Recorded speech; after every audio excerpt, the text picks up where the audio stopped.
अध्याय 1161। तीन सुंदर महिलाओं ने आर्यन से मुलाकात की।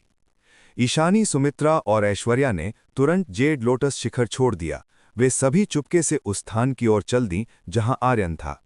ईशानी, सुमित्रा और ऐश्वर्या जल्दी ही आर्यन के निवास के सामने पहुंच गईं। जब वे वहां पहुंची तो उन्होंने महिलाओं की एक अनगिनत भीड़ देखी।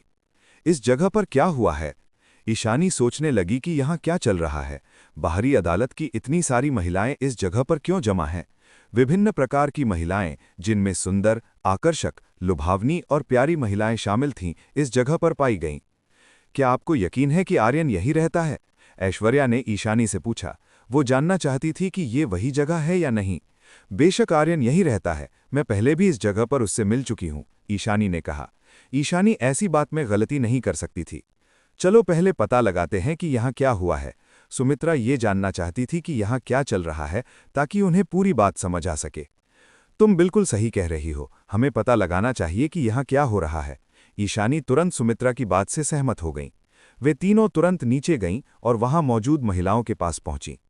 ईशानी, सुमित्रा और ऐश्वर्या की सुंदरता थोड़ी विशिष्ट थी, जिसने वहां मौजूद कुछ महिलाओं का ध्यान अपनी ओर खींचा। उन सभी महिलाओं ने ईशानी, सुमित्रा और ऐश्वर्या जैसी बाहरी अदालत की शिष्याओं को पहले कभी नहीं देखा था, इसीलिए वे तीनों की पहचान को लेकर थोड़ी उत्सुक थीं। नमस्ते, इस जगह पर क्या हो रहा है?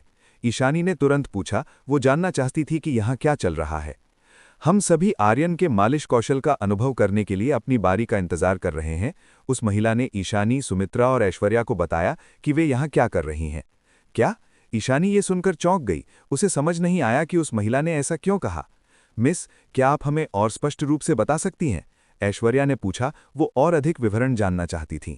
उस महिला ने ईशानी, सुमित्रा और ऐश्वर्या को और अधिक स्पष्ट रूप से बताना शुरू किया।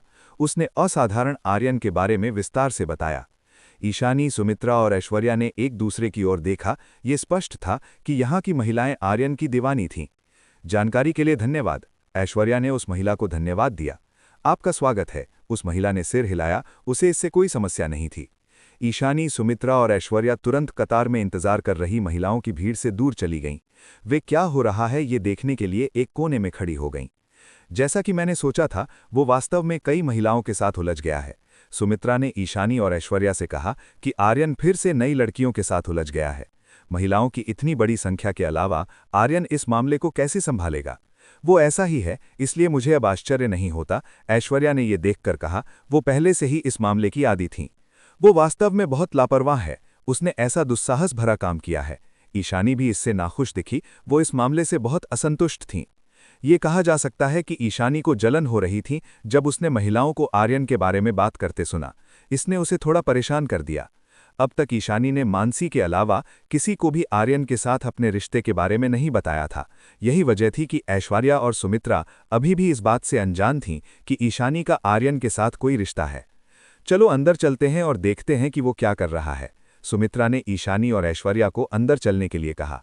उन्हें देखना था कि आर्यन अंदर क्या कर रहा है। ईशानी और ऐश्वर्या सुमित्रा की बात से सहमत हो गईं। ईशानी, सुमित्रा और ऐश्वर्या चुपके से आर्यन के कमरे की ओर बढ़ने लगीं। सुमित्रा और ऐश्वर्या पहले से ही कुशल साधक थीं। दोनों घुसपैठ करने या लड़ने में बहुत अच्छी थीं। उन्हें इस मामले में कठोर प्रशिक्षण मिला था। इसीलिए उन तीनों के लिए आर्यन के स्थान पर चुपके से घुसना मुश्किल नहीं था। थोड़े प्रयास के बाद आखिरकार ईशानी, सुमित्रा और ऐश्वर्या आर्यन के निवास के करीब पहुंचने में सफल रहीं। उन तीनों ने देखा कि आर्यन इस समय क्या कर रहा था। जैसे ही ईशानी, सुमित्रा और ऐश्वर्या ने अंदर झांका, उन्होंने आर्यन और अंदर मौजूद महिला के बीच की बातचीत को सुना। आर्यन, क्या तुम मेरे साधना साथी बनना चाहते हो? अंदर मौजूद महिला ने साहसपूर्वक आर्यन के सामने अपनी भावनाओं को स्वीकार किया। वो चाहती थी कि आर्यन उसका साधना में साथी बने।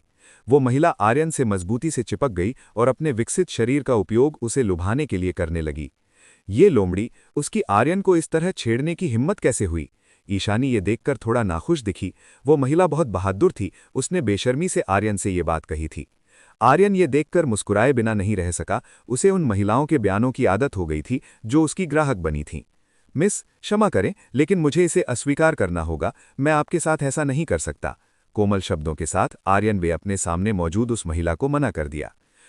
बहुत बुरा हुआ। अगर आप अपना विचार बदलें तो आप मुझे ढूंढ सकते हैं। मैं आपको हमेशा स्वीकार करूंगी। उस महिला ने हार नहीं मानी। वो अभी भी आर्यन को पाने पर अड़ी थी। ये कहने के बाद वो महिला तुरंत वहां से चली गई। वो महिला लड़खड़ाते हुए चल रही थी। देखा जा सकता था कि उसे अभी भी पैरों में कमजोरी महसूस हो रही थी। तुम कब तक इस तरह छिपे रहोगे? अब बाहर आ जाओ। उस महिला के जाने के बाद आर्यन ने तुरंत छिपे हुए लोगों को बाहर आने का आदेश दिया। हम पकड़े गए, ईशानी ने सुमित्रा और ऐश्वर्या से कहा कि अब वे आर्यन द्वारा पकड़ी गई हैं। चलो बाहर चलते हैं। ऐश्वर्या ईशानी और सुमित्रा को बाहर ले आईं। वे तीनों बाहर आईं और आर्यन के सामने प्रकट हुईं। जब ईशानी, ऐश्वर्या और सुमित्रा बाहर आईं तो आर्यन ने 3 सुंदर महिला आकृतियों को देखा जो उसके लिए जानी पहचानी थीं। वे तीनों अपनी विशिष्ट विशेषताओं के साथ सुंदर लग रही थीं। वे स्वर्ग से उतरी देवियों की तरह थीं। मुझे उम्मीद नहीं थी कि 3 सुंदरियां चुपके से मुझ पर नजर रखेंगी। आर्यन को उम्मीद नहीं थी कि ईशानी, ऐश्वर्या और सुमित्रा इस तरह उससे मिलने आएंगी। ऐसा लगता है कि तुम अभी उस लोमड़ी के साथ यहां मजे कर रहे थे, ईशानी ने तुरंत आर्यन की ओर ठंडी निगाहों से देखते हुए कहा। अध्याय 1162। मुझे तुम्हें चूमने दो। हाँ बिल्कुल, यहाँ बहुत बोरियत है, इसीलिए मैंने कुछ मनोरंजन ढूंढने का फैसला किया, आर्यन ने ईशानी से कहा। आर्यन ने इस बात से पल्ला नहीं झाड़ा। उसने ईशानी को बताया कि वो जानबूझकर ऐसा कर रहा था। तुम? ईशानी ने आर्यन की ओर इशारा किया। इस आदमी ने जानबूझकर उसके साथ ऐसा किया था। आर्यन स्पष्ट रूप से उसे छेड़ने की कोशिश कर रहा था। आर्यन, तुम कैसे हो? क्या यहां रहना तुम्हारे लिए ठीक है? ऐश्वर्या ने आर्यन की स्थिति के बारे में पूछा। ईशानी के विपरीत ऐश्वर्या बहुत अधिक शांत लग रही थी। उसने पहले जो कुछ भी हुआ था उसके प्रति बहुत ही सहज प्रतिक्रिया दी। ऐश्वर्या को इससे कोई समस्या नहीं थी। वो पहले से ही आर्यन को इस रूप में स्वीकार कर चुकी थी। ऐश्वर्या आर्यन की समस्या को समझती थी, इसीलिए वो इसे बहुत आसानी से स्वीकार कर सकती थी। ऐश्वर्या प्रिय, मैं ठीक हूं, यहां आओ, मुझे तुम्हें चूमने दो। आर्यन ने ऐश्वर्या के करीब जाने की कोशिश की। आर्यन अपने सामने खड़ी ऐश्वर्या को चूमना चाहता था। बड़े परोपकारी, रुको। ऐश्वर्या ने तुरंत आर्यन को रोक दिया। उसने ईशानी और सुमित्रा के सामने ऐसा करने से मना कर दिया। चलो भी, बस एक बार, हमने लंबे समय से ऐसा नहीं किया है। आर्यन ने ऐश्वर्या पर दबाव डाला। वो ऐश्वर्या को अपनी बात मनवाने के लिए मजबूर करता रहा। नहीं, ऐश्वर्या ने मना कर दिया। वो अभी भी सार्वजनिक रूप से आर्यन की इच्छा से सहमत होने के लिए तैयार नहीं थी। ऐश्वर्या सबके सामने ऐसा कुछ नहीं करना चाहती थी। सार्वजनिक रूप से ऐसा करना वास्तव में शर्मनाक था। चलो भी, आर्यन एक बच्चे की तरह अपनी जिद पूरी करने के लिए गिड़गिड़ाता रहा। सुमित्रा ये देखकर बेबस लग रही थी, वहीं ईशानी ये देखकर मुस्कुरा रही थी। वे दोनों बहुत मजेदार थे। उन्हें इस तरह देखना बहुत मनोरंजक था। ऐश्वर्या दृढ़ता से मना करती रही। वो अभी भी इस बात पर अड़ी थी कि वो ऐसा नहीं करना चाहती। ये देखकर आर्यन के पास हार मानने के अलावा कोई विकल्प नहीं बचा। ऐश्वर्या उसके साथ ऐसा करने के लिए तैयार नहीं लग रही थी। सुमित्रा, क्या होगा अगर तुम ही? ऐश्वर्या को मनाने में असफल होने के बाद आर्यन सुमित्रा की ओर गया। उसने सुमित्रा से इसके लिए पूछा। मैं ही क्यों? सुमित्रा भ्रमित दिखी जब उसे आर्यन से ऐसे शब्द मिले। क्यों? क्या तुमने उस समय वादा नहीं किया था? आर्यन ने सुमित्रा से कहा। आर्यन ने सुमित्रा को उस समय की बात याद दिलाई। अतीत में सुमित्रा ने आर्यन से वादा किया था, इसीलिए अब आर्यन सुमित्रा के उस वादे को पूरा करवा रहा था। आर्यन सुमित्रा के करीब आया। उसने उसका नकाब हटाना शुरू किया और सुमित्रा को चूम लिया। जब आर्यन ने ऐसा किया तो सुमित्रा चुप रही। उसने इसका बिल्कुल भी विरोध नहीं किया। आर्यन ने सुमित्रा के होठों को चूमा। उन दोनों ने ठीक ईशानी और ऐश्वर्या के सामने एक दूसरे को चूमा। आर्यन को इस बात की परवाह नहीं थी। ईशानी और ऐश्वर्या पहले से ही उसकी स्त्रियां थीं, इसीलिए इस तरह के मामले में संकोच करने की कोई बात नहीं थी। ईशानी और ऐश्वर्या जो हुआ उसे देखकर दंग रह गईं। उनमें से किसी को भी उम्मीद नहीं थी कि जब आर्यन सुमित्रा के साथ ऐसा करेगा तो वो विरोध नहीं करेगी। भले ही सुमित्रा का स्वभाव बहुत ठंडा है और पुरुषों के लिए उसके करीब जाना बहुत मुश्किल है, इसीलिए कोई भी पुरुष सुमित्रा के पास नहीं जा सकता। अगर कोई पुरुष पास आता तो सुमित्रा तुरंत उसे भगा देती या उसे मारने में भी संकोच नहीं करती। हालांकि इस बार बात अलग थी। सुमित्रा ने कोई विरोध नहीं किया जब आर्यन ने उसके साथ ऐसा व्यवहार किया। सुमित्रा ने इस जीवन में आर्यन के साथ चलने का फैसला किया था, इसीलिए उसने अपना जीवन आर्यन को समर्पित कर दिया था। ठंडी महिलाएं अपने साथी के मिलने पर सबसे वफादार होती हैं। वे जीवन भर के लिए साथी मिलने के बाद किसी और की ओर नहीं मुड़ती। सुमित्रा उनमें से एक थी। जैसे ही ये हुआ, कमरा शांत हो गया। इस जगह पर जरा सी भी आवाज नहीं सुनाई दे रही थी। हर कोई स्थिर और अचल लग रहा था, विशेष रूप से ईशानी और ऐश्वर्या। वे दोनों अपनी आंखों के सामने घट रहे इस साहसी दृश्य को देखकर हतप्रभ रह गईं। आर्यन सुमित्रा के होठों को चूमना जारी रखे हुए था। सुमित्रा के ठंडे होंठ आर्यन के लिए बहुत ताजगी भरे थे। आर्यन को इस एहसास की और भी लत लग गई। ऐसा लग रहा था कि वो सुमित्रा को छोड़ना नहीं चाहता था। आर्यन एक ऐसा व्यक्ति था जो महिलाओं में अपनी रुचि व्यक्त करने में बहुत सीधा था। उसने सीधे चूमकर अपने सामने सुमित्रा का आनंद लिया। सुमित्रा को खुद ये एहसास पसंद आने लगा था। आर्यन ने जो एहसास दिया था उसने सुमित्रा को बहुत सहज महसूस करवाया था।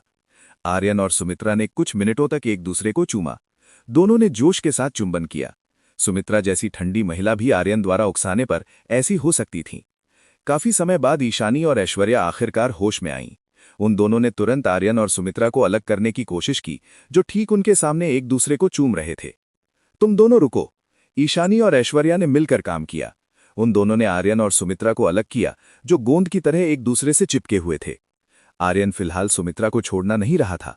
वो अभी भी अपने सामने सुमित्रा को चूमना जारी रखना चाहता था। ईशानी और ऐश्वर्या द्वारा किए गए प्रयासों से वे दोनों अंततः आर्यन को सुमित्रा से छुड़ाने में सफल रहीं। आर्यन, तुमने सुमित्रा को कैसे परेशान किया? ऐश्वर्या सुमित्रा को परेशान करने के लिए आर्यन पर गुस्सा थी। किसे परेशान किया? मैंने उसे बिल्कुल परेशान नहीं किया। उसने खुद कोई विरोध नहीं किया, है ना मेरी प्यारी सुमित्रा? आर्यन ने सुमित्रा से कहा। सुमित्रा ने अपनी नजरें दूसरी तरफ मोड़ लीं। ऐसा लग रहा था कि सुमित्रा आर्यन द्वारा पूछे गए सवाल का जवाब देने में शर्मा रही थी। आर्यन, बेहतर है कि तुम रुक जाओ। बाहर बहुत सी महिलाएं हैं। अगर वे अंदर झांक लेंगी तो तुम क्या करोगी? ईशानी ने आर्यन को याद दिलाई। बाहर बहुत सी महिलाएं थीं जो शायद अंदर झांक सकती थीं कि वे इस समय क्या कर रहे थे। हे, मुझे परवाह नहीं है। उन्हें पता चलने दो कि तुम सब मेरी हो, आर्यन ने उन सभी महिलाओं से कहा जो इस स्थान पर थीं। ईशानी, ऐश्वर्या और सुमित्रा ये सुनकर तुरंत शर्म से लाल हो गईं। आर्यन ने बहुत दृढ़ता से स्वीकार किया कि वे तीनों उसकी थीं। उनके मन में ईशानी, ऐश्वर्या और सुमित्रा इस बात से बहुत खुश लग रही थीं। उन्हें आर्यन से स्वीकृति मिल गई थी। तो तुम लोग इस स्थान पर क्या कर रही हो? आर्यन ने पूछा कि ईशानी, ऐश्वर्या और सुमित्रा यहाँ क्यों आई हैं? हम तुमसे मिलने आए थे। हम बस तुम्हारी वर्तमान स्थिति जानना चाहते थे, लेकिन ये देखने के बाद शायद मैं अब तुम्हारी चिंता नहीं करूंगी, ऐश्वर्या ने आर्यन से कहा। ऐश्वर्या ने आर्यन को इस स्थान पर उनके आने की सूचना दी। वे आर्यन की वर्तमान स्थिति देखने आए थे। बस इतना ही? क्या तुम लोगों को मेरी याद नहीं आती? आर्यन ने ईशानी, ऐश्वर्या और सुमित्रा से पूछा। नहीं, ईशानी, ऐश्वर्या और सुमित्रा ने एक साथ उत्तर दिया कि उन्हें आर्यन की याद नहीं आती। आर्यन को उम्मीद नहीं थी कि उसे ईशानी, ऐश्वर्या और सुमित्रा से ऐसे जवाब मिलेंगे। अध्याय 1163। रहस्यमयी समूह ने आर्यन के स्थान पर हमला किया। तुम लोग मेरे साथ मजाक कर रही हो? ऐसा हो ही नहीं सकता कि तुम्हें मेरी याद ना आए, आर्यन ने बहुत आत्मविश्वास के साथ कहा। आर्यन को पूरा यकीन था कि ईशानी, सुमित्रा और ऐश्वर्या यहाँ इसलिए आई थीं क्योंकि वे उसे याद कर रही थीं। नहीं, ईशानी, सुमित्रा और ऐश्वर्या ने एक साथ नहीं कहा। ये कहते समय वे तीनों बहुत एकजुट दिखीं। आर्यन अब बेबस था। वे सभी बहुत संगठित थे। ऐसा लग रहा था कि उन्होंने इसकी योजना बनाई थी। ईशानी, सुमित्रा और ऐश्वर्या को आर्यन के हावभाव मजेदार लगे। आर्यन का वर्तमान चेहरा उन तीनों के देखने के लिए बहुत प्यारा था। आर्यन, तुम ऐसा कुछ क्यों कर रहे हो? ईशानी ने तुरंत पूछा कि आर्यन ने ऐसा काम क्यों शुरू किया। आर्यन अपनी सेवाएं बेचने की जहमत क्यों उठा रहा है? तुम्हें खुद उस समय रोमिला के साथ हुई शर्त के बारे में पता चला होगा, है ना? आर्यन ने ईशानी को उत्तर दिया। आर्यन ने ईशानी को रोमिला के साथ हुई शर्त के बारे में बताया। उस शर्त के कारण आर्यन ये करने के लिए मजबूर हुआ था। ओह, तो ये उस समय की वजह से है। तुम इस बारे में बहुत गंभीर थे, ईशानी ने आर्यन से कहा। मैं गंभीर क्यों न हूं? अगर मैं हार गया तो मैं उस कष्टप्रद लड़की का सेवक बन सकता हूं, इसीलिए मुझे जीतना ही होगा। आर्यन हार नहीं सकता था, उसे रोमिला के खिलाफ जीतना ही था। क्या इसमें कुछ ही दिन और नहीं बचे हैं? क्या तुम्हें यकीन है कि तुम जीत सकते हो? ईशानी ने आर्यन से पूछा। आर्यन का समय समाप्त हो रहा था, इसीलिए आर्यन को बाहरी अदालत की महिला शिष्यों से पूर्ण स्वीकृति मिल जानी चाहिए थी। तुम्हें उस मामले की चिंता करने की जरूरत नहीं है, मैं पहले ही प्रसिद्ध हो चुका हूं। अगर तुम इस बाहरी अदालत की महिला शिष्यों से पूछो तो वे मुझे जरूर जानती होंगी, आर्यन ने पूर्ण आत्मविश्वास के साथ कहा। आर्यन बहुत आश्वस्त था कि बाहरी अदालत की महिलाएं आर्यन को बहुत अच्छी तरह से जानती थीं। ऐसा लगता है कि रोमिला मुसीबत में पड़ने वाली है। ईशानी को लगा कि अगर रोमिला मुसीबत में पड़ने वाली है तो वे निश्चित रूप से कुछ समय के लिए आर्यन की सेवक बनेंगी। ऐश्वर्या और सुमित्रा उस व्यक्ति को वास्तव में नहीं समझ पा रही थी जिसके बारे में आर्यन और ईशानी बात कर रहे थे। वे दोनों अभी भी रोमिला के लिए अजनबी थीं। इस दौरान ऐश्वर्या और सुमित्रा अपनी बंद दरवाजों वाली साधना में बहुत व्यस्त थीं। यही वजह थी कि उनमें से किसी के पास भी जेड लोटस शिखर की महिला शिष्यों के साथ बातचीत करने का समय नहीं था। आप दोनों, आपकी साधना की प्रगति कैसी है? आर्यन ने सुमित्रा और ऐश्वर्या की प्रगति जाननी चाहिए। वो उन दोनों द्वारा किए गए महत्वपूर्ण विकास के बारे में जानना चाहता था। हम पिछली बार से काफी मजबूत हो गए हैं। हम दोनों वर्तमान में डिवाइन नेसेंट रेल्म के मध्य चरण में हैं। सुमित्रा और ऐश्वर्या ने अपनी प्रगति के बारे में जानकारी दी। बहुत तेज। आर्यन ये सुनकर काफी हैरान हुआ। उसे उम्मीद नहीं थी कि सुमित्रा और ऐश्वर्या इतनी जल्दी विकसित होंगी। वे दोनों अत्यंत प्रतिभाशाली हैं। वे ऐसी प्रतिभाएं हैं जो इस दुनिया में शायद ही कभी देखी जाती हैं। ईशानी ने आर्यन को कारण समझाया कि ये दोनों केवल 2 महीनों में इतनी शक्तिशाली कैसे बन गईं। मानसी ने उन दोनों को जो प्रचुर प्रशिक्षण और संसाधन दिए थे, उसके तहत सुमित्रा और ऐश्वर्या का स्तर स्वाभाविक रूप से बहुत तेजी से बढ़ा। साथ ही जेड लोटस शिखर शुद्ध ऊर्जा से भरपूर स्थान था, इसीलिए ये स्पष्ट था कि वे दोनों बहुत जल्दी सुधार कर सकती थीं। मुझे तुम दोनों से ईर्ष्या हो रही है। आर्यन ऐश्वर्या और सुमित्रा से ईर्ष्या कर रहा था। वे दोनों अपनी साधना को इतनी जल्दी बढ़ाने में सक्षम थे। ये उससे बहुत अलग है, जिसे अपनी ताकत बढ़ाने में काफ़ी कठिनाई महसूस होती है। आर्यन, क्या तुम्हारी साधना पहले से ही बहुत उच्च और हमारी वर्तमान साधना से बहुत उच्च नहीं है? तुम ऐसी चीज से ईर्ष्या कैसे कर सकते हो? सुमित्रा ने आर्यन से कहा। सुमित्रा जानती थी कि आर्यन की साधना अत्यंत उच्च थी, इसीलिए आर्यन को उन दोनों से ईर्ष्या करने की जरूरत नहीं थी। हाँ, तुम सही कह रही हो। मैं और भी कठिन अभ्यास करूंगा। आर्यन ने कहा कि वो और भी कठिन प्रशिक्षण लेना चाहता है ताकि वो और भी उच्च स्तर तक पहुंच सके। धूम धमाका, धूम धमाका, धूम धमाका। जैसे ही आर्यन ईशानी, ऐश्वर्या और सुमित्रा से बात कर रहा था, अचानक बाहर कई बड़े विस्फोट हुए। बाहर क्या हो रहा है? आर्यन तुरंत दरवाजे की ओर मुड़ा। वो जानना चाहता था कि बाहर क्या चल रहा है। चलो देखते हैं। मुझे इस बारे में बुरा एहसास हो रहा है। ऐश्वर्या आर्यन और अन्य लोगों को ये देखने के लिए बाहर ले गई कि बाहर क्या हुआ है। आर्यन और सभी महिलाएं तुरंत बाहर चली गई। जब आर्यन बाहर गया और देखा कि क्या हुआ है, तो उन चारों को एक बहुत ही चौंकाने वाला दृश्य मिला। वर्तमान में आर्यन के कमरे के बाहर हजारों शिष्य लड़ रहे थे। यहाँ क्या हो रहा है? आर्यन ने सोचना शुरू किया कि इस जगह पर क्या चल रहा है। क्यों हजारों पुरुष और महिलाएं आपस में लड़ रही थीं? लड़ाई 2 समूहों में बटी हुई थी। पहला समूह उन महिलाओं का था जो अपनी बारी का इंतजार कर रही थीं, और दूसरा समूह अभी भी बहुत रहस्यमयी था। यहाँ क्या हो रहा है?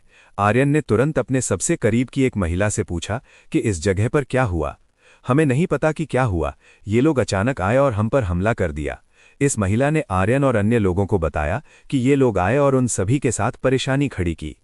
ये लोग कौन हैं? वे मेरे साथ परेशानी क्यों ढूंढ रहे हैं? आर्यन इन लोगों की पहचान जानना चाहता था। उन्होंने उसके साथ परेशानी मोल लेने की हिम्मत की थी। उस मामले को भूल जाओ, हमें भी उनकी मदद करनी चाहिए। ईशानी ने आर्यन को इन बेबस महिलाओं की मदद करने का सुझाव दिया। दुश्मनों की संख्या उम्मीद से बहुत ज्यादा थी, जिससे यहाँ की महिलाएं खुद को असहाय महसूस कर रही थीं। तुम सब यहीं रहो, मैं उनसे निपटूंगा। उन्होंने मेरे स्थान पर गड़बड़ी करने की हिम्मत की है, इसीलिए मैं खुद उनसे निपटूंगा। आर्यन उन लोगों से निपटेगा जिन्होंने उसके स्थान पर परेशानी ढूंढने की हिम्मत की थी। खासकर इन लोगों ने उसके कस्टमर्स पर हमला किया था। आर्यन के कस्टमर्स बेकसूर थे। वे इस तरह हमले के पात्र नहीं थे। यहाँ मौजूद महिला शिष्याएं इलाज कराने या आर्यन के कौशल को महसूस करने आई थीं। उन्हें इसके अलावा और कुछ नहीं करना था। आर्यन तुरंत युद्ध के मैदान में चला गया। वो सीधे चल रहे युद्ध में कूद पड़ा। सुमित्रा, ईशानी और ऐश्वर्या ने आर्यन को देखा जो अकेला आगे बढ़ रहा था। क्या हमें उसकी मदद करनी चाहिए? सुमित्रा ने ईशानी से पूछा कि क्या उन तीनों के लिए आर्यन की मदद करना आवश्यक है। वे सब छोटी चींटियों की तरह हैं। आर्यन उनसे निपटने के लिए पर्याप्त होना चाहिए। बेहतर होगा कि हम यहाँ आने वाले लोगों से लड़ें। ईशानी ने दूर से मदद करने का सुझाव दिया। उनकी दूर से दी गई मदद आर्यन के लिए बहुत मददगार होगी। सुमित्रा, ऐश्वर्या और ईशानी ने दूर से आर्यन की मदद की। उन्होंने उन महिलाओं की मदद की जो उन पर हमला करने वाले लोगों से लड़ने के लिए संघर्ष कर रही थीं। आर्यन युद्ध के मैदान में उतरा और अपने सामने मौजूद हर किसी पर हमला करना शुरू कर दिया। धूम धमाका, धूम धमाका, धूम धमाका। आर्यन द्वारा हमला करने वाले सभी दुश्मनों को आसानी से उड़ा दिया गया। आर्यन एक उग्र बर्बर की तरह था। अध्याय 1164। सोहम को ढूंढो। ईशानी, सुमित्रा और ऐश्वर्या ने उन महिला शिष्यों की मदद की जो खतरे में थीं या जिन्हें तुरंत सहायता की आवश्यकता थी। उन तीनों ने महिला शिष्यों की सहायता के लिए अपनी पूरी शक्ति का उपयोग किया। ईशानी, सुमित्रा और ऐश्वर्या की ताकत की मदद से उन्होंने जल्द ही उन सभी महिलाओं को बचा लिया जो मुसीबत में फंसी हुई थीं। आग और बर्फ की शक्ति के मेल से उन्होंने दुश्मनों पर हमला किया और बहुत आसानी से सभी मौजूद दुश्मनों को हरा दिया। जेड लोटस शिखर की महिला शिष्याएं वास्तव में अपनी शक्ति को एकजुट करने के लिए मिलकर काम कर सकती थीं। वे अपने हमले की शक्ति को और भी शक्तिशाली बनाने के लिए उसे जोड़ सकती थीं। जब तक ऐसे शिष्य थे जिनमें से प्रत्येक के पास बर्फ और आग की शक्ति थी, ये निश्चित था कि उन्हें हराना मुश्किल होगा। दूरी पर आर्यन इस समय उग्र था। उसने बिना किसी भेदभाव के अपने सामने मौजूद सभी दुश्मनों पर हमला किया। आर्यन के सामने जो भी पुरुष आए, वे आर्यन के हमले की चपेट में आ गए और दूर जा गिरे। आर्यन को इन लोगों से लड़ने के लिए अपनी पूरी शक्ति की आवश्यकता नहीं थी। उसे उनके जैसे लोगों से निपटने के लिए केवल अपने खाली हाथों की आवश्यकता थी। अपने खाली हाथों से भी बाहरी अदालत के सभी शिष्यों को आर्यन से लड़ने में कठिनाई हो रही थी। यदि आर्यन ने अपनी असली ताकत का उपयोग किया होता तो ये लोग अब तक पूरी तरह थक चुके होते। लानत है, ये व्यक्ति बहुत शक्तिशाली है। सभी दुश्मनों ने आर्यन की अपार शक्ति को महसूस किया। वे वास्तव में आर्यन द्वारा दबा दिए गए थे। वाह, ये बहुत अच्छा है। मुझे उम्मीद नहीं थी कि आर्यन इतना महान होगा। इस जगह की महिला शिष्याओं ने जुनून से भरी निगाहों से आर्यन की ओर देखा। संप्रदाय की महिलाएं मजबूत पुरुष शिष्यों को पसंद करती हैं। जब उन्होंने आर्यन को अकेले इतने सारे दुश्मनों के खिलाफ लड़ते देखा तो सभी महिलाएं स्वाभाविक रूप से आर्यन की ओर आकर्षित हो गईं। ये महिलाएं अपनी क्षमता के कारण पहले से ही आर्यन को अपना आदर्श मानती थीं। अब वे आर्यन की ओर और भी अधिक आकर्षित हो गईं, क्योंकि उसकी युद्ध क्षमता बहुत महान लग रही थी। दुश्मनों के पास कोई प्रतिरोध नहीं बचा था। पलक झपकते ही वे सभी आर्यन द्वारा बाहर कर दिए गए थे। महज कुछ ही मिनटों में उसके स्थान पर हमला करने वाले हजारों दुश्मनों को आर्यन ने धूल चटा दी। ये प्रक्रिया बेहद तेज थी। कोई भी विश्वास नहीं करेगा कि एक अकेले शिष्य ने इतने सारे दुश्मनों को अकेले ही हरा दिया। इस जगह पर हमला करने आए लोग कमजोर साधक नहीं थे। वे मजबूत साधक थे जो लंबे समय से संप्रदाय में थे और उन्होंने खुद को बेहद अच्छी तरह से प्रशिक्षित किया था। दुर्भाग्य से ये साधक आर्यन के लिए कोई मुकाबला नहीं थे। परिणाम स्वरूप वे सभी आर्यन द्वारा पीटे गए। आर्यन ने इन लोगों को जान से नहीं मारा। उसने केवल इन लोगों को अपने काम में दखल देने की जहमत उठाने के लिए उचित सबक सिखाने के लिए पीटा। तुम्हें मेरे स्थान पर हमला करने के लिए किसने भेजा था? आर्यन ने दुश्मनों में से एक को घसीटा और खुद पूछा कि इस सब के पीछे कौन है। आर्यन इस सब के पीछे के मास्टरमाइंड को जानना चाहता था। वो इस मामले का हिसाब चुकता करेगा। हमें सोहम ने आदेश दिया था। आर्यन के हाथ में मौजूद आदमी ने उस व्यक्ति के बारे में बताया जिसने उन्हें आदेश दिया था। उन सभी को सोहम ने आर्यन के स्थान पर जाकर हमला करने का आदेश दिया था। क्या तुम्हारा बॉस सोहम है? आर्यन ने अपने हाथ में पकड़े व्यक्ति से पूछा। नहीं, मैं सोहम का अधीनस्थ नहीं हूं। मुझे वास्तव में इसमें शामिल होने के लिए धमकाया गया था। आर्यन के हाथों में मौजूद आदमी ने आर्यन को बताया कि सोहम ने उसे इस जगह पर हमला करने की धमकी दी थी। सोहम ने पुरुष शिष्यों को आर्यन के स्थान पर हमला करने के लिए धमकाया था। उन सभी को सोहम ने मजबूर किया था। सोहम अभी कहाँ है? आर्यन ने पूछा कि सोहम अभी कहाँ है। उसे इस आदमी को अपने साथ परेशानी ढूंढना बंद करवाना था। ठीक है, मैं तुम्हें बताऊंगा कि सोहम कहाँ है, लेकिन कृपया मुझे जाने दो। इस आदमी ने सोहम का ठिकाना बताने का वादा किया, बशर्ते आर्यन उसे जाने देने के लिए तैयार हो। आर्यन ने इस व्यक्ति को छोड़ दिया। वो सोहम के ठिकाने के बारे में अधिक विवरण जानना चाहता था। इस आदमी ने बताया कि सोहम आमतौर पर कहाँ होता था। सोहम आमतौर पर आकाश बादल शिखर नक्षत्र क्षेत्र के एक वेश्यालय में होता था। आर्यन सोच भी नहीं सकता था कि सोहम एक वेश्यालय में होगा। क्या वो आदमी अभी भी वहां रहने वाली महिलाओं के साथ खेल सकता था या नहीं? पिछली बार आर्यन ने उस आदमी को नपुंसक बना दिया था, इसलिए उसे अब महिलाओं के साथ ऐसा करने में सक्षम नहीं होना चाहिए था। तुम सब जाओ, मैं तुम सबको जाने देता हूं। आर्यन ने सभी को जाने के लिए कहा। आर्यन को इन लोगों से और कुछ नहीं चाहिए था। ये लोग सोहम के शिकार थे, इसलिए आर्यन ने आसानी से उन सभी को जाने दिया। आर्यन को इन लोगों के लिए काफी खेद था। उन सभी को वो करने के लिए मजबूर किया गया था जो वे नहीं चाहते थे। आर्यन, कैसे? क्या तुम्हें पता चला कि तुम्हारे साथ कौन परेशानी ढूंढ रहा है? ईशानी, सुमित्रा और ऐश्वर्या पास आईं। उन्होंने पूछा कि आर्यन के साथ कौन परेशानी मोल ले रहा है। ये वही व्यक्ति है जो जंगल में होने पर मेरे साथ परेशानी ढूंढता था। ऐसा लगता है कि वो पहले जो हुआ था उसका बदला लेना चाहता है। आर्यन ने अपनी समस्या के बारे में बताया। तो अब तुम क्या करने जा रहे हो? ऐश्वर्या ने पूछा कि आर्यन अब क्या करेगा। मैं इस समस्या का समाधान करूंगा। अगर ये इसी तरह चलता रहा तो वो मेरे साथ परेशानी ढूंढता रहेगा। आर्यन ने ऐश्वर्या से कहा कि वो जाकर इस समस्या को हल करेगा। आर्यन इसे सहन नहीं कर सकता था। अगर उसने इस समस्या का समाधान नहीं किया तो सोहम उसके लिए परेशानी खड़ी करता रहेगा। सोहम के पास इस बाहरी अदालत में काफ़ी शक्ति थी, इसलिए ये अजीब नहीं था कि वो इस शक्ति का उपयोग करके आर्यन के साथ परेशानी ढूंढता रहेगा। अभी जो लोग आए थे वे एक उदाहरण थे। उन सभी ने आर्यन पर हमला करने के सोहम के आदेशों को सख्ती से पालन किया। इसका मतलब था कि सोहम की शक्ति इतनी महान थी कि संप्रदाय के शिष्य उससे डरते थे। हम तुम्हारे साथ चलेंगे। ऐश्वर्या आर्यन के साथ आना चाहती थी। वो देखना चाहती थी कि वो कौन व्यक्ति है जो आर्यन के साथ परेशानी ढूंढ रहा है। क्या तुम्हें यकीन है? हम जिस जगह जा रहे हैं वो बहुत खतरनाक जगह है। आर्यन ने ऐश्वर्या को बताया कि वे जिस जगह जा रहे थे वो बहुत खतरनाक थी। आर्यन, हमें कम मत समझो। हम कोई कमज़ोर महिलाएं नहीं हैं जो इससे डर जाएंगी। ईशानी ने आर्यन से कहा कि वो खतरनाक जगहों पर जाने से डरने वाली कमज़ोर महिलाएं नहीं हैं। ईशानी ने बहुत आत्मविश्वास से कहा। ऐसा लग रहा था कि ईशानी खतरनाक जगहों पर जाने से नहीं डरती थी। ईशानी को अभी तक पता नहीं था कि आर्यन का वास्तव में क्या मतलब था। अगर उसे पता होता कि आर्यन का पहले क्या मतलब था तो शायद वो अपना इरादा छोड़ देती। यदि तुम वास्तव में जिद करती हो तो तुम मेरे साथ आ सकती हो। ईशानी, ऐश्वर्या और सुमित्रा को जाने की जिद करते देख आर्यन उन तीनों को रोक नहीं सका। चलो। आर्यन ईशानी, ऐश्वर्या और सुमित्रा को वहां ले गया जहां सोहम था। ईशानी, ऐश्वर्या और सुमित्रा ने सिर हिलाया। वे तीनों तुरंत आर्यन के पीछे पीछे वहां चली गईं जहां सोहम था। आर्यन, हमारा क्या? जैसे ही आर्यन जाने वाला था उसने अपने पीछे वाली महिला को उससे पूछते हुए सुना। ये महिलाएं अभी भी अपनी बारी का इंतजार कर रही थी। वे अभी भी आर्यन की मसाज तकनीक का अनुभव करने के लिए अपनी बारी का इंतजार कर रही थी, जो महिला शिष्यों के बीच बहुत प्रसिद्ध थी। मेरे पास एक समस्या है जिसे मुझे हल करना है। मैं इसे बाद में जारी रखूंगा। आर्यन ने सभी महिलाओं से कहा कि उसके पास करने के लिए महत्वपूर्ण काम है।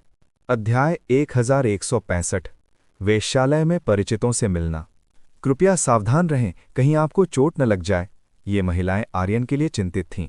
वे सभी नहीं चाहती थीं कि सोहम के साथ परेशानी मोल लेने के कारण आर्यन को कोई चोट पहुंचे। आप सभी को चिंता करने की जरूरत नहीं है, मैं निश्चित रूप से ठीक रहूंगा। आर्यन ने सभी को भरोसा दिलाया कि वो बिल्कुल सुरक्षित रहेगा। चलो चलते हैं। आर्यन ईशानी, ऐश्वर्या और सुमित्रा को अपने साथ ले गया। वे तीनों सोहम के ठिकाने का पता लगाने के लिए तुरंत व्हाइट क्लाउड सिटी की ओर चल पड़े।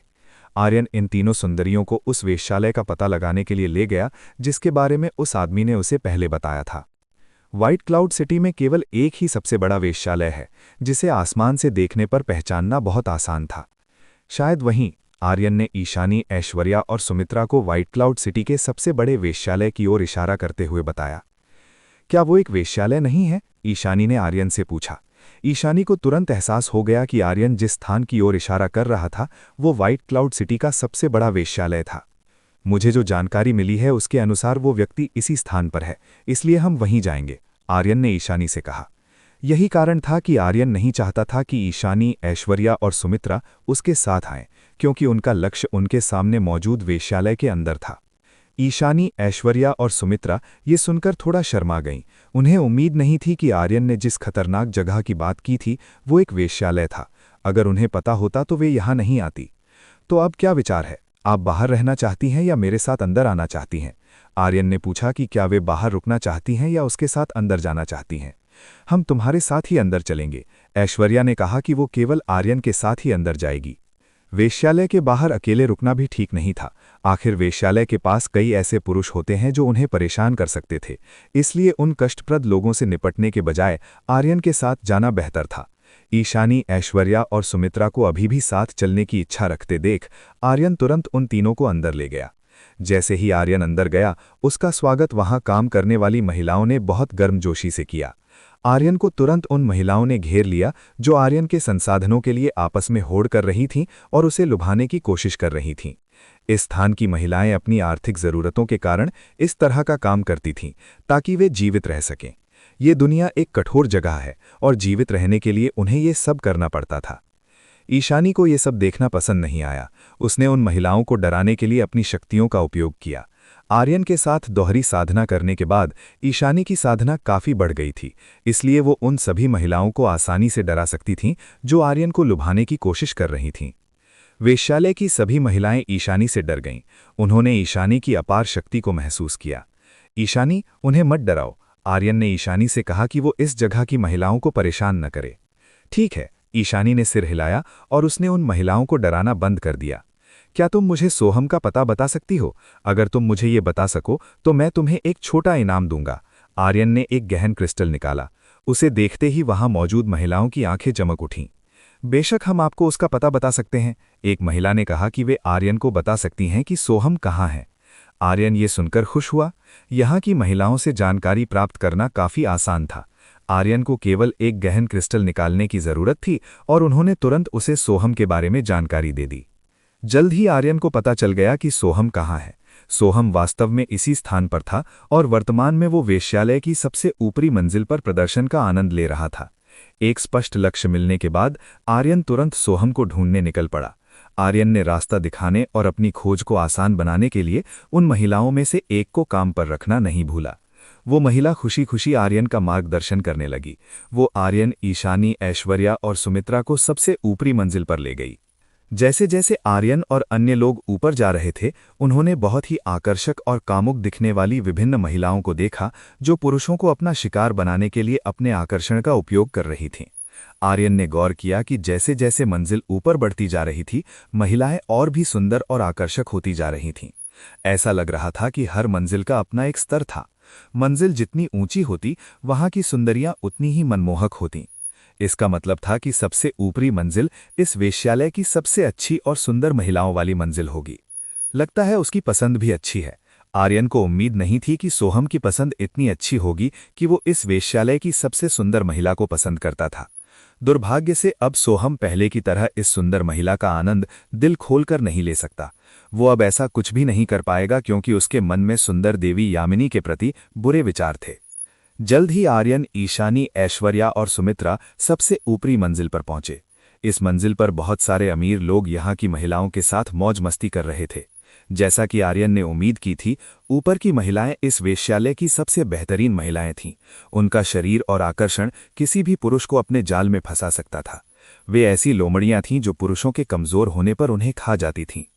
जब आर्यन, ईशानी, ऐश्वर्या और सुमित्रा अंदर आए तो किसी ने उनके आने पर ध्यान नहीं दिया। वे सभी चल रहे प्रदर्शन को देखने में इतने मग्न थे कि उन्होंने आर्यन के आगमन पर गौर ही नहीं किया। इसके अलावा वहां बहुत ही आरामदायक संगीत बज रहा था, जिसे सुनना बहुत सुखद था। पूरे कमरे में बहुत ही मधुर संगीत गूंज रहा था और सभी पुरुषों की निगाहें इस आवाज के स्रोत की ओर थीं। आर्यन ने इस आवाज के स्रोत को ढूंढना शुरू किया। ये आवाज काफी अनोखी थी और आर्यन के लिए जानी पहचानी थी। श्रेया। जब आर्यन को आवाज का स्रोत मिला तो उसने देखा कि उसके घर के पास रहने वाली सुंदर पड़ोसन श्रेया वहां मौजूद थी। श्रेया इस समय इस स्थान पर सभी का मनोरंजन करने के लिए सारंगी बजा रही थी।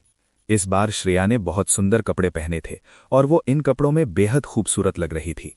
ये कोई अजीब बात नहीं थी कि इस जगह के सभी पुरुषों की निगाहें केवल उसी पर टिकी थीं।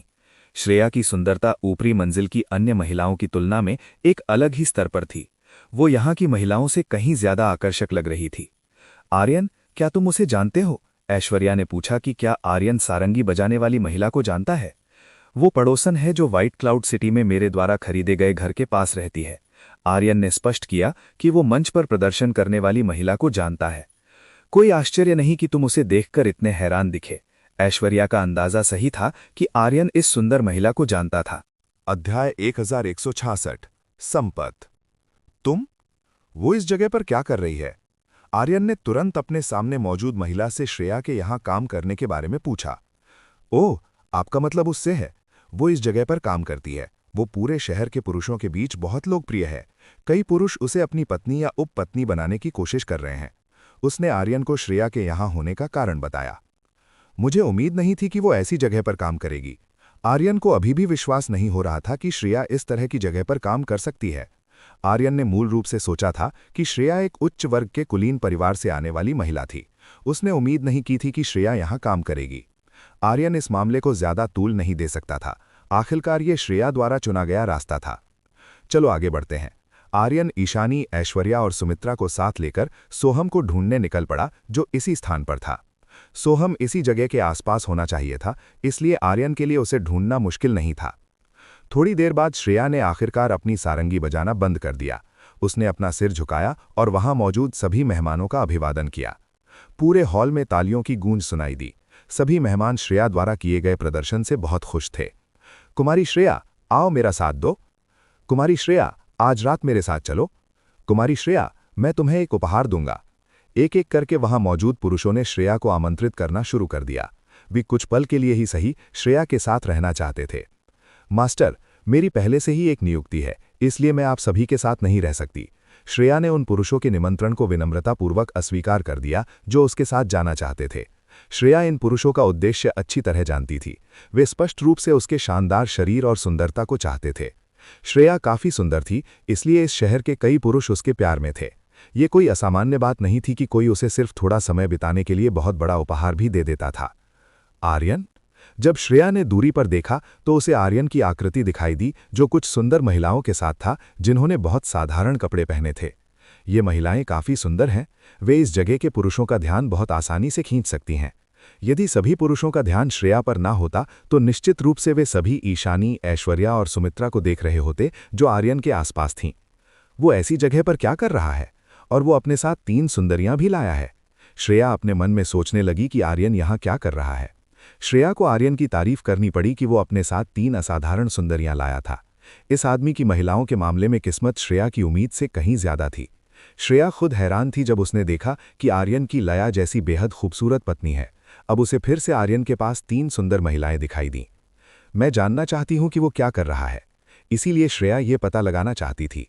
क्षमा करें, मुझे जाना होगा। श्रेया ने उन लोगों से पीछा छुड़ाने की कोशिश की जो उसे लगातार परेशान कर रहे थे। वे उसे बिल्कुल पसंद नहीं थे। वे उसके लिए बहुत कष्टदायक थे।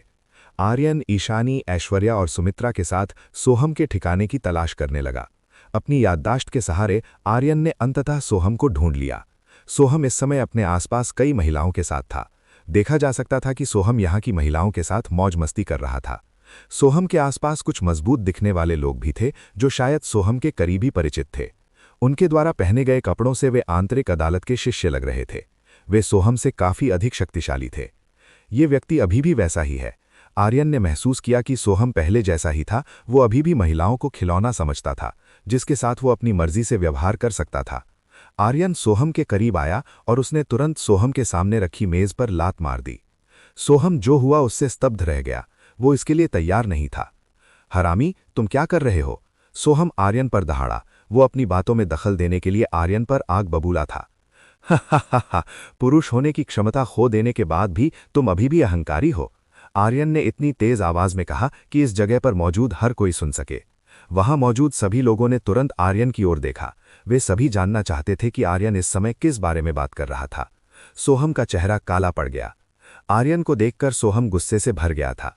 सोहम काफी समय से आर्यन के बारे में शोध कर रहा था और आखिरकार लंबी तलाश के बाद उसे उस व्यक्ति का पता चल गया जिसने उसे नपुंसक बनाने की हिम्मत की थी। कमीने, आखिरकार मैंने तुम्हें ढूंढ ही लिया। सोहम आर्यन पर चिल्लाया। हे सोहम, ये आदमी कौन है जो हमें परेशान करने की हिम्मत कर रहा है? क्या वो हमारे हाथों मरना चाहता है? आंतरिक अदालत के शिष्यों में से एक ने तुरंत सोहम से पूछा। वे जानना चाहते थे कि वो कौन व्यक्ति है जिसने उनकी मेज को लात मारने का दुस्साहस किया। बड़े भाई, ये वही व्यक्ति है जिसके बारे में मैंने आपको पहले बताया था। उस समय इसने मुझ पर हमला करने की हिम्मत की थी। सोहम ने आंतरिक अदालत के शिष्य को बताया कि आर्यन वही था जिसने जंगल में उस पर हमला किया था। तो ये वही व्यक्ति है जिसने तुम पर हमला किया था। ये वास्तव में बहुत बदसूरत लग रहा है। उस शिष्य ने आर्यन के बदसूरत लगने का मजाक उड़ाया, जिससे उसे उल्टी जैसा महसूस होने लगा। उस आदमी का नाम संपत था। वो आंतरिक अदालत के शिष्यों में से एक था जिसकी काफी प्रतिष्ठा थी। आंतरिक अदालत में उसके बड़ी संख्या में अनुयायी थे, इसलिए इस आदमी का इतना अहंकारी होना कोई अजीब बात नहीं थी। आर्यन ने इस पर कोई खास प्रतिक्रिया नहीं दी। इस व्यक्ति की बातों का आर्यन पर कोई असर नहीं हुआ। बॉस, उसके पास खड़ी लड़कियां बहुत सुंदर हैं। एक शिष्य ने आर्यन के पास मौजूद 3 सुंदरियों के बारे में बताया। संपत ने तुरंत ईशानी, ऐश्वर्या और सुमित्रा की ओर देखा। जैसे ही उसने उन तीनों को देखा, उसकी आंखें चमक उठीं। ये साफ दिख रहा था कि संपत ईशानी, ऐश्वर्या और सुमित्रा की सुंदरता की ओर तुरंत आकर्षित हो गया। भले ही ईशानी, ऐश्वर्या और सुमित्रा ने अपनी सुंदरता को छिपाने के लिए नकाब और साधारण कपड़े पहने थे, फिर भी उनकी सुंदरता को सार्वजनिक नजरों से छिपाना मुश्किल था। वे ऐसी सुंदरियां थीं जो इस दुनिया में मिलना मुश्किल है, और जो आदमी उन्हें पाले वो इस दुनिया का सबसे भाग्यशाली व्यक्ति होगा। हा, वे बहुत सुंदर हैं। मुझे उम्मीद नहीं थी कि ये आदमी इस सुंदरता को मेरे पास लाने का कष्ट उठाएगा। संपत ये देखकर खुश था, वो ईशानी, ऐश्वर्या और सुमित्रा की सुंदरता देखकर बहुत खुश था। अध्याय 1167 इमारत से संपत को बाहर निकालना। उन्हें तुम्हारे लिए कौन लाया है? मैं यहां तुम्हारे साथ समस्या सुलझाने आया हूं। आर्यन ने सोहम से कहा कि वो यहां उसकी वजह से उपजी समस्या का समाधान करने आया है। हा हा हा हा। संपत, सोहम और वहां मौजूद लोग ये सुनकर हंसने लगे। वे सभी आर्यन की बात पर हंसे। इस जगह के सभी लोग सोहम और संपत के समूह से अच्छी तरह परिचित थे। वे इस वेश्यालय में एक खतरनाक समूह माने जाते थे, इसलिए आर्यन की बात सुनकर उनका हंसना स्वाभाविक था। वे सभी आर्यन की बात पर विश्वास नहीं कर रहे थे और उसका अपमान कर रहे थे। तुम मेरे साथ परेशानी ढूंढना चाहते हो? क्या तुम जीने से थक गए हो? संपत ने आर्यन से पूछा कि क्या वो इस दुनिया में रहने से ऊब गया है। बहुत कम ही कोई ऐसा होता था जो संपत के खिलाफ जाने की हिम्मत करता था। जो लोग संपत के खिलाफ जाते थे, उनकी किस्मत आमतौर पर बहुत खराब होती थी। संपत ने आर्यन को एक बाहरी अदालत का शिष्य समझकर बहुत कम आंका। आर्यन जैसा बाहरी अदालत का शिष्य उसकी आंखों में नहीं जंचता था। ये उसके लिए एक चींटी द्वारा परेशानी ढूंढने जैसा था। संपत को आर्यन जैसे शिष्य को हराने के लिए केवल एक उंगली की जरूरत थी। मुझे ये बात तुमसे कहनी चाहिए थी। आर्यन ने बताया कि उसके यहाँ आने का उद्देश्य यही था। उसने सोहम से कहा कि क्या वो जीने से थक गया है, जो उसने उसके साथ पंगा लेने की हिम्मत की। कमीने। संपत इस बात पर बहुत क्रोधित हो गया। उसे विश्वास नहीं हो रहा था कि कोई उससे ऐसा कुछ कहने की हिम्मत कर सकता है। इस जगह पर मौजूद हर कोई आर्यन को अत्यंत दया की दृष्टि से देख रहा था। उन्हें आर्यन के लिए खेद महसूस हो रहा था, जिसने संपत जैसे व्यक्ति को उकसाया था। सोहम ये देखकर बहुत खुश लग रहा था। उसे बहुत खुशी हुई कि आर्यन ने संपत को उकसाया। इस तरह सोहम को संपत से मदद मांगने की जरूरत नहीं पड़ी। संपत अब खुद ही आर्यन को मार डालेगा। सोहम को इस बात का पूरा यकीन था। संपत के भाई के रूप में सोहम अच्छी तरह जानता था कि संपत का चरित्र कैसा है। संपत को बिल्कुल पसंद नहीं था कि कोई उसका विरोध करे। वो उसे चुनौती देने वाले किसी भी व्यक्ति को कुचल देता था। सोहम ने जो उम्मीद की थी वही हुआ। संपत ने बहुत मजबूत पकड़ के साथ आर्यन का कॉलर पकड़ लिया। मैं तुम्हें मार डालूंगा। संपत ने आर्यन को मारने के इरादे से अपनी मुट्ठी का इस्तेमाल किया। धमाका। संपत की मुट्ठी सीधे आर्यन के चेहरे पर लगी। ये मुक्का इतना जोरदार लग रहा था कि इससे बहुत तेज आवाज हुई। ये देख रहे सभी दर्शकों को आर्यन के लिए दुख हुआ। जो अभी हुआ वो आर्यन के लिए बहुत दर्दनाक रहा होगा। आश्चर्य की बात यह थी कि संपत द्वारा इतनी जोर से मारे जाने के बावजूद आर्यन पीछे नहीं हटा। वो अभी भी वहीं खड़ा था जहां वो पहले था। ये काफी अजीब था। संपत ने जितनी ताकत से प्रहार किया था, उससे आर्यन को उड़ जाना चाहिए था। ईशानी, ऐश्वर्या और सुमित्रा ये देखकर भ्रमित थीं कि संपत के मारने पर आर्यन ने पलटवार क्यों नहीं किया। आर्यन को संपत के हमले का विरोध करना चाहिए था ताकि उसे चोट न लगे। तुम्हारे हमले बहुत कमजोर हैं। क्या तुमने ऐसा हमला करने के लिए पर्याप्त खाना नहीं खाया? आर्यन ने कहा कि संपत के हमले इतने कमजोर थे कि उससे उसे कोई दर्द नहीं हुआ। क्या? संपत ये सुनकर काफी हैरान रह गया। उसे उम्मीद नहीं थी कि ऐसी स्थिति में भी आर्यन उसे अपमानित करने की हिम्मत करेगा। आर्यन की बात सुनकर हर कोई दंग रह गया। ये आदमी या तो बहुत मूर्ख है या वाकई पागल है। इतना जोरदार मुक्का खाने के बाद भी वो संपत का अपमान कर रहा है। अगर वे आर्यन की जगह होते तो शायद घुटने टेक देते और सीधे संपत से माफी मांग लेते। संपत इस बात से और भी नाराज हो गया। वो इस मंजिल पर इतने सारे लोगों के सामने इस तरह अपमानित होना स्वीकार नहीं कर सकता था। मर जा कमीने। संपत अब खेल नहीं रहा था। उसने अपनी पूरी ताकत से आर्यन पर वार किया। संपत के हाथ में एक नीली रोशनी दिखाई दी, जो दिखाती थी कि वो आर्यन से लड़ने के लिए बहुत गंभीर है। आर्यन ने संपत से दूसरा प्रहार प्राप्त किया। ये दूसरा हमला पहले की तुलना में बहुत अधिक शक्तिशाली था। हर किसी ने अपनी आंखें बंद कर लीं। उन्हें आर्यन के लिए दुख था, जिसे संपत ने 2 बार मारा था। लोग नहीं जानते कि लगातार 2 बार मार खाना कैसा होता है। ये बहुत दर्दनाक रहा होगा। पहले की तरह ही संपत का मुक्का आर्यन को हिला नहीं पाया। आर्यन अभी भी एक बहुत मजबूत मूर्ति की तरह अपनी जगह पर खड़ा था। अभी जो वार हुआ था उसका आर्यन पर कोई असर नहीं पड़ा। इस व्यक्ति की साधना अभी भी आर्यन को घायल करने के लिए पर्याप्त नहीं थी। आर्यन ने अंततः संपत की कलाई की ओर अपना हाथ बढ़ाया और उसे पकड़ लिया, जिसने उसे मारा था। चटक, चटक, चटक। जब आर्यन ने संपत की कलाई पकड़ी तो हड्डी टूटने की आवाज आई। ऐसा लग रहा था कि आर्यन के पकड़ते ही संपत की कलाई की हड्डी चटकने लगी थी। आह! संपत दर्द से चिल्लाया। फिर से तुम्हारा मुक्का बहुत कमजोर है। क्या तुम्हें यकीन है कि तुम मुझे इतने कमजोर हमले से मारना चाहते हो? आर्यन ने संपत से कहा। संपत आर्यन के सवाल का जवाब नहीं दे सका। वो पहले से ही बहुत दर्द में था। चटक। आर्यन ने तुरंत संपत की कलाई तोड़ दी और उसके बाद उसके चेहरे पर बहुत जोर से वार किया। धमाका। आर्यन के मुक्के ने सीधे संपत के चेहरे पर प्रहार किया। संपत तुरंत उछला और सबसे ऊपरी मंजिल की दीवार से जा टकराया। दीवार टूट गई क्योंकि आर्यन द्वारा किए गए नुकसान को वो दीवार सहन नहीं कर सकती थी। इससे संपत उस जगह से दूर उड़कर वेश्यालय की इमारत से बाहर जा गिरा। कमरा बिल्कुल शांत हो गया, वहां जरा सी भी आवाज नहीं सुनाई दे रही थी। जो अभी हुआ था उसे देखकर लोगों के मुंह खुले के खुले रह गए। आर्यन ने संपत को सिर्फ एक मुक्के में उड़ा दिया था। इससे हर किसी को विश्वसनीय लग रहा था। इस जगह के सभी लोग संपत की क्षमताओं से अच्छी तरह परिचित थे। ऐसा हो ही नहीं सकता था कि आर्यन उसे सिर्फ एक वार में हरा दे। ये उनके लिए अकल्पनीय था। दिलचस्प है, श्रेया ने परछाई से देखा कि क्या हो रहा था। उसने उम्मीद नहीं की थी कि आर्यन इतना महान बन जाएगा। श्रेया ने महसूस किया कि आर्यन में वाकई क्षमता थी जो उसके लिए बहुत दिलचस्प थी। अध्याय 1168 संपत का क्रोध। श्रेया की रुचि आर्यन में और भी बढ़ गई। वो इस बात को लेकर और भी उत्सुक महसूस करने लगी कि आर्यन अभी कितना शक्तिशाली है। लया एक मजबूत महिला थी। ऐसा हो ही नहीं सकता कि वो किसी कमजोर पुरुष की ओर आकर्षित हो। इसका मतलब था कि आर्यन अपनी वर्तमान ताकत को छिपा रहा होगा। श्रेया इसके बारे में पता लगाना चाहती थी। इस मामले को लेकर उसकी जिज्ञासा बहुत गहरी थी। श्रेया पहले कभी ऐसी नहीं थी। वो अब तक किसी की ओर आकर्षित नहीं हुई थी। ऐसा लग रहा था कि कोई विशेष चुंबकीय शक्ति थी जिसने श्रेया को आर्यन के रहस्यों का पता लगाने के लिए आकर्षित किया। पिछले कुछ हफ्तों के दौरान श्रेया ने अपना समय लया के साथ बिताया था। तभी लया ने विभिन्न तरीकों से श्रेया के मन में आर्यन के प्रति आकर्षण के बीज बोए थे। यही कारण हो सकता है कि श्रेया आर्यन की ओर इतनी आकर्षित थी।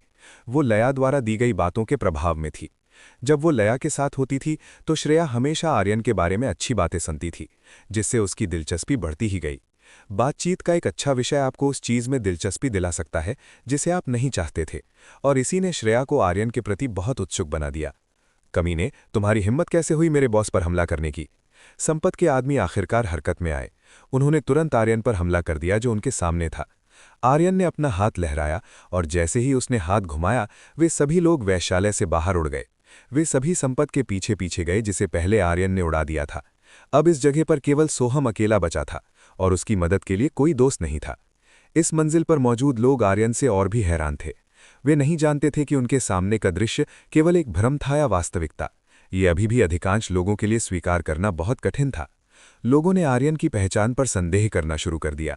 वे सोचने लगे कि क्या आर्यन वास्तव में एक बाहरी अदालत का शिष्य था या नहीं। कैसे एक बाहरी अदालत का शिष्य इतनी आसानी से आंतरिक अदालत के उन शिष्यों को पीट सकता था जो काफी अनुभवी थे। आर्यन ने उन लोगों से छुटकारा पा लिया था जिन्होंने पहले उसे परेशान किया था। अब आर्यन सोहम से अपना हिसाब चुकता कर सकता था। आर्यन ने सोहम को जमीन पर पटक दिया और उसके बाद अपने जूते से सोहम के सिर को दबा दिया। अब तुम्हारे पास कोई समर्थक नहीं बचा जो तुम्हें मुझसे बचा सके, आर्यन ने अपने पैरों के नीचे दबे सोहम से कहा। उसने सोहम को बताया कि अब उसे बचाने वाला कोई नहीं है। कृपया मुझे क्षमा करें। सोहम ने आर्यन से माफी मांगने की कोशिश की। वो आर्यन से इतना डर गया था कि उसे लगा आर्यन उसे किसी भी पल मार सकता है। तुम्हारे लिए ऐसी बात करना बहुत आसान है। मेरे स्थान पर तुमने जो किया उसके बाद भी तुम पहले की तरह दया मांगने की हिम्मत करते हो, आर्यन ने सोहम से कहा। आर्यन ने अतीत में सोहम को एक मौका दिया था, लेकिन इस आदमी ने फिर भी उसके साथ परेशानी मोल लेने की हिम्मत की। अगर वो आर्यन को फिर से जाने देता तो सोहम निश्चित रूप से वापस आकर उसे परेशान करता। सोहम जैसे आदमी के साथ दया से पेश आने की जरूरत नहीं है। ऐसे आदमी से निपटने का सबसे तेज तरीका हिंसा है, ताकि वो फिर कभी उससे पंगा ना ले। बचाओ। सोहम ने इस जगह के लोगों से मदद मांगने की कोशिश की। दुर्भाग्य से वहां के लोगों ने सोहम को नजरअंदाज कर दिया।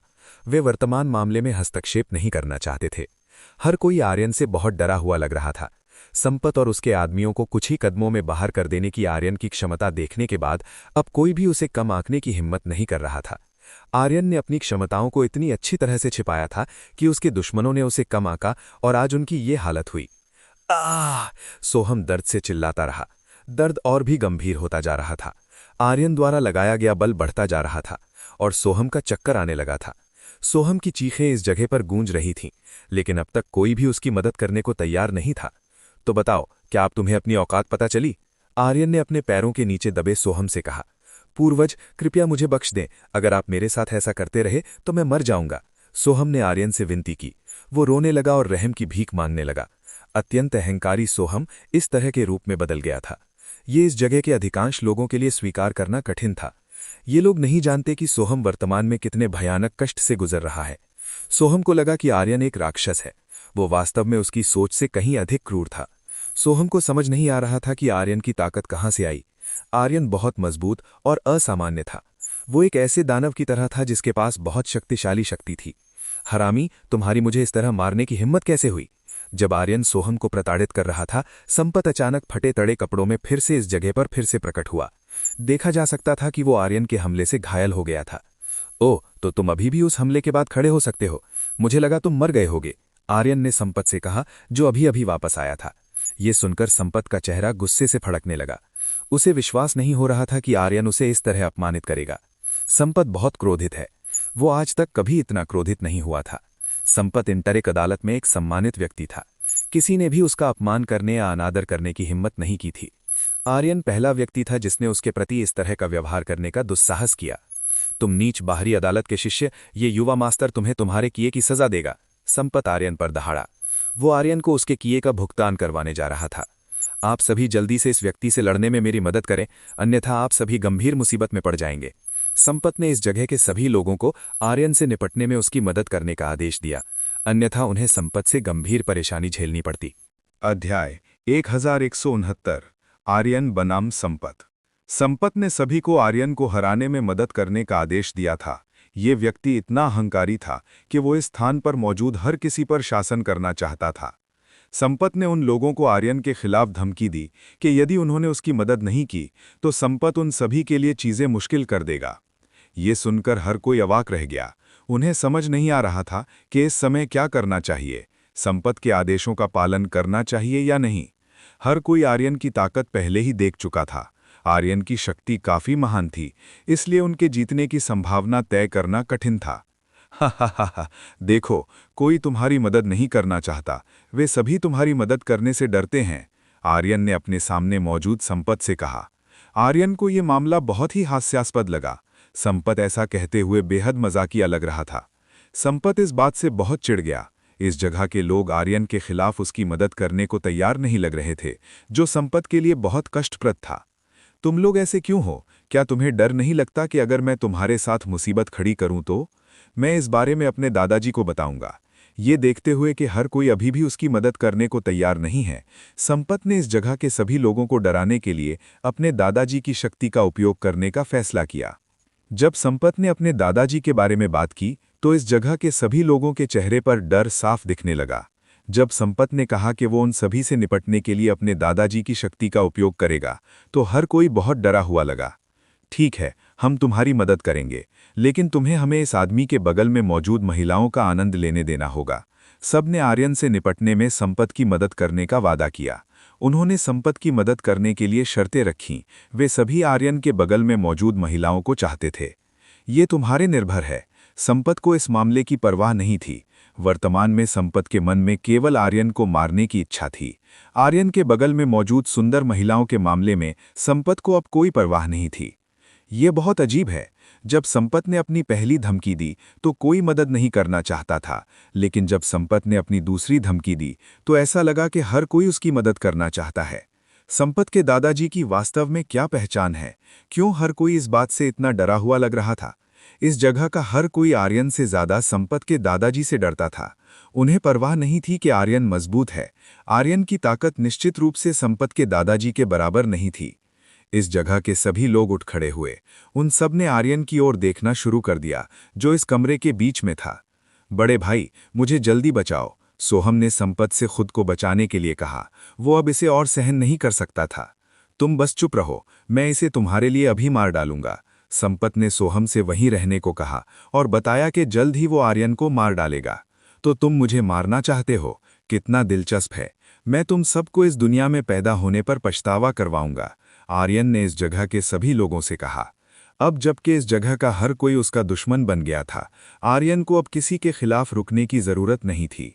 आर्यन, इन लोगों को हम पर छोड़ दो, तुम उस आदमी पर ध्यान केंद्रित करो। ईशानी ने आर्यन से संपत का सामना करने को कहा, जबकि वो सुमित्रा और ऐश्वर्या इस जगह के लोगों को संभालेंगी। ईशानी, सुमित्रा और ऐश्वर्या इस जगह के कामुक लोगों से चिढ़ी हुई थीं। वे तीनों इन लोगों को बताना चाहती थीं कि वे आसानी से धमकाई जाने वाली महिलाएं नहीं हैं। ठीक है, मैं उन्हें तुम पर छोड़ता हूं, आर्यन ने सिर हिलाया। उसने उन्हें ईशानी, सुमित्रा और ऐश्वर्या को सौंप दिया। आर्यन को ईशानी, सुमित्रा और ऐश्वर्या की क्षमताओं पर विश्वास था, इसीलिए उसने ये मामला उन तीनों पर छोड़ दिया। चलो चलें और उन सभी से लड़ें। ईशानी ने सुमित्रा और ऐश्वर्या को यहाँ के लोगों से लड़ने के लिए आमंत्रित किया। उन्हें उन लोगों को सबक सिखाना था जिन्होंने उनके प्रति बुरे विचार रखने की हिम्मत की थी। बिल्कुल, चलो उन्हें हमारे प्रति बुरे विचार रखने की कीमत चुकाने पर मजबूर करते हैं। ऐश्वर्या ईशानी की बात से पूरी तरह सहमत थीं। उन्हें इन लोगों को उनके प्रति बुरे विचार रखने के परिणामों को भुगतने के लिए मजबूर करना था। ईशानी, सुमित्रा और ऐश्वर्या इस जगह के सभी लोगों के खिलाफ खड़ी हो गईं। वे तीनों इस जगह के हर किसी को महसूस कराएंगी कि उन तीनों को परेशान करने की हिम्मत करने पर कैसा गुस्सा आता है। आर्यन ने अपनी नज़र संपत की ओर घुमाई। अब उसे केवल अपने सामने मौजूद संपत पर ध्यान केंद्रित करना था। आगे आओ, आर्यन ने संपत को आगे आकर लड़ने के लिए कहा। मैं आगे क्यों आऊं? तुम आओ और मुझसे लड़ो। संपत आगे नहीं आना चाहता था। उसने आर्यन को आगे आकर खुद से लड़ने के लिए कहा। ये देखा जा सकता था कि आर्यन से लड़ते समय संपत के मन में अभी भी कुछ डर था। अभी जो हुआ था उसने संपत को आर्यन से लड़ते समय बहुत सावधान कर दिया था। अगर तुम नहीं आना चाहते तो मुझे आने दो। चूंकि संपत आगे नहीं आना चाहता था, आर्यन ने खुद आगे बढ़कर उसके पास जाने का फैसला किया। आर्यन ने सोहम को और भी जोर से कुचल दिया, जिससे सोहम का शरीर फर्श में और गहरा चला गया। सोहम इस वजह से फर्श से नहीं उठ पाएगा। ये पुष्टि करने के बाद आर्यन तुरंत संपत की ओर बढ़ा। आर्यन अपने सामने मौजूद संपत की ओर चला। संपत अब पीछे नहीं हट सकता था। उसे आर्यन से लड़ना ही था जो उसकी ओर आ रहा था। इसे महसूस करो, विंड एक्सप्लोजन शूट। संपत ने अपने हाथों में एक विशाल हवा बनाना शुरू किया। संपत ने इसका उपयोग अपने सामने मौजूद आर्यन को शूट करने के लिए किया। एक बहुत बड़ी और तेज हवा आर्यन की ओर बढ़ रही थी। एक पल में ये हवा आर्यन से टकराने वाली थी। मर जा कमीने। हा हा हा हा। संपत बहुत खुश लग रहा था। वो अपने हमले से तुरंत आर्यन को मार डालेगा। संपत को अपनी क्षमताओं पर बहुत भरोसा था। संपत को यकीन था कि उसके हमले आर्यन को मार सकते हैं।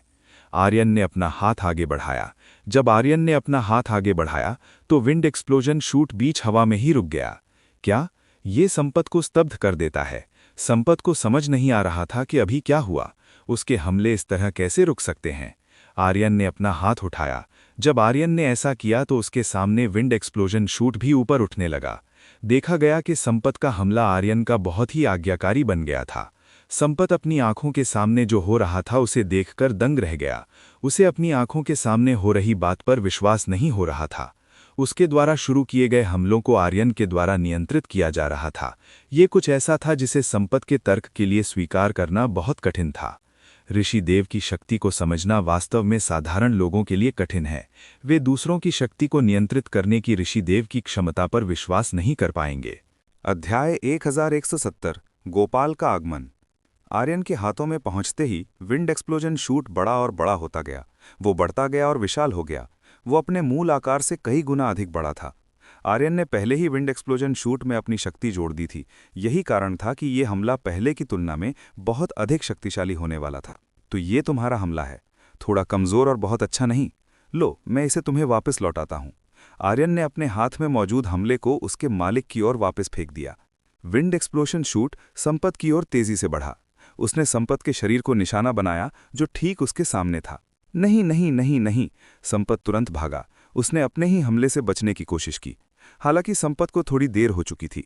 वो अपनी ओर आने वाले हमलों को चकमा देने में थोड़ा पीछे रह गया। धमाका। तेज हवा का एक विस्फोट हुआ। इस विस्फोट ने इस जगह की इमारतों को नष्ट कर दिया। संपत जो सबसे आगे था, उसे इस विस्फोट से गंभीर चोटें आई होंगी। आर्यन को वास्तव में इस बात की परवाह नहीं थी कि संपत अभी भी जीवित है या नहीं।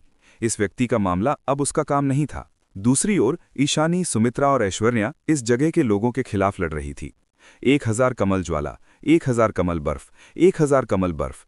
ईशानी, सुमित्रा और ऐश्वर्या ने उस तकनीक का इस्तेमाल किया जो जेड लोटस शिखर से आई थी। इस जगह के चारों ओर आग और बर्फ के बहुत सारे कमल के फूल तैर रहे थे। ये कमल का फूल बहुत खतरनाक था।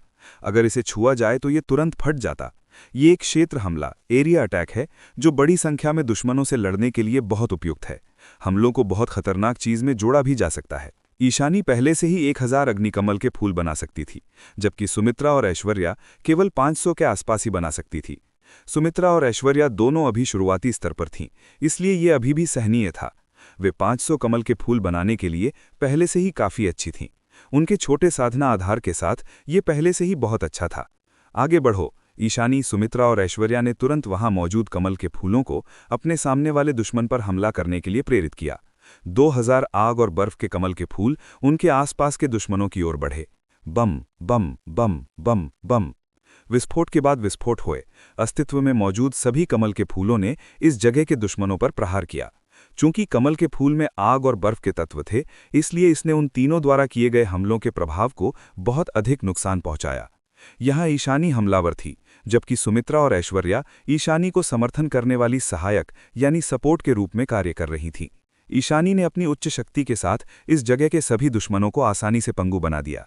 ईशानी ने इन लोगों को जान से नहीं मारा, वो बस उन सभी को पंगु बनाना चाहती थी जिन्होंने उसके, सुमित्रा और ऐश्वर्या के बारे में बुरे विचार रखे थे। संपत का साथ देने वाले लोग ईशानी, सुमित्रा और ऐश्वर्या द्वारा किए गए हमलों से जलने और जमने लगे।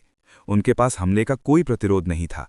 अर्घ अर्घ अर्घ, दर्द भरी चीखें शुरू हो गईं। इन लोगों को इसके कारण असहनीय दर्द महसूस हुआ। उनके शरीर पर एक के बाद एक बर्फ और आग की मार पड़ी, जिससे उन सभी को बहुत दर्द महसूस हुआ।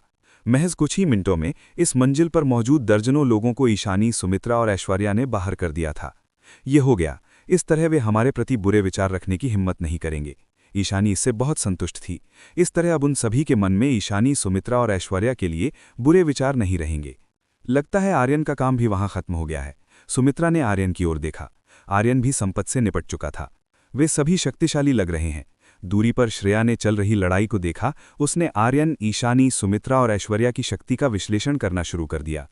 वे चारों इतने शक्तिशाली थे कि उन्हें इस जगह के सभी लोगों को हराने के लिए केवल थोड़े से समय की आवश्यकता थी। आर्यन चलकर संपत के पास गया, जो पहले से ही बहुत ही दयनीय स्थिति में था। उसके सारे कपड़े फटे हुए थे और उसके शरीर पर सैकड़ों घाव दिखाई दे रहे थे। संपत के शरीर के घावों से ताज़ा खून रिस रहा था। संपत का अपना हमला काफी मजबूत था, जिससे उसे बहुत ही गंभीर चोटें आई थीं। तुम इस मामले में बहुत अधिक हस्तक्षेप करते हो, इसके परिणाम भुगतो, आर्यन ने गंभीर रूप से घायल संपत से कहा। आर्यन ने संपत को बताया कि इस मामले में हस्तक्षेप करके उसने गलत रास्ता चुना था। संपत ने आर्यन की बातों का कोई जवाब नहीं दिया।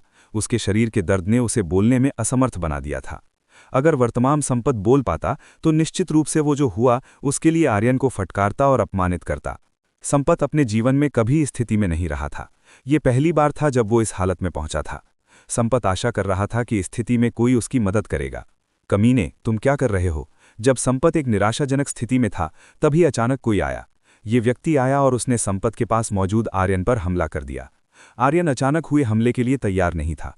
वो इस हमले की चपेट में आ गया और कुछ दर्जन कदम पीछे हट गया। ये हमला काफी मजबूत था। इसने आर्यन को कुछ कदम पीछे हटने पर मजबूर कर दिया। आर्यन ने तुरंत देखा कि किसने उस पर इस तरह अचानक हमला करने की हिम्मत की। जब आर्यन ने उस व्यक्ति को देखा जिसने उस पर हमला किया था, तो उसे कोई जाना पहचाना व्यक्ति मिला। ये गोपाल था, वो व्यक्ति जिससे आर्यन पहली बार 9 इमॉर्टल्स पीक संप्रदाय की प्रवेश परीक्षा में मिला था।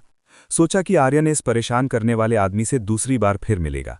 सच कहूं तो आर्यन इस परेशान करने वाले बूढ़े आदमी से दोबारा मिलने से बोर हो चुका था। उसे ये बूढ़ा आदमी बिल्कुल पसंद नहीं था। गोपाल आया और उसने संपत की स्थिति देखी। जब गोपाल ने संपत की स्थिति देखी तो उसने पाया कि संपत को गंभीर बाहरी चोटें आई थीं। ये घाव काफी गहरा था, जिसने गोपाल को बहुत दुखी कर दिया। दादाजी, आखिरकार आप मुझे बचाने आ गए। वो आदमी मुझे मारना चाहता है। संपत ने गोपाल को बताया कि आर्यन उसके साथ क्या करना चाहता था। चिंता मत करो, मैं उसे तुम्हारे साथ किए गए व्यवहार की कीमत चुकाने पर मजबूर करूंगा। गोपाल ने कहा कि वो आर्यन को संपत के साथ किए गए व्यवहार के लिए सजा देगा। गोपाल ने आर्यन को मारने वाली नज़र से देखा।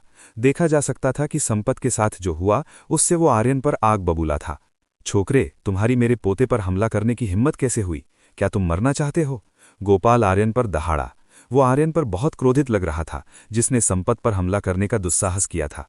तो ये तुम्हारा पोता है। ये स्वाभाविक ही है कि उसका व्यवहार तुम्हारी तरह अहंकारी है।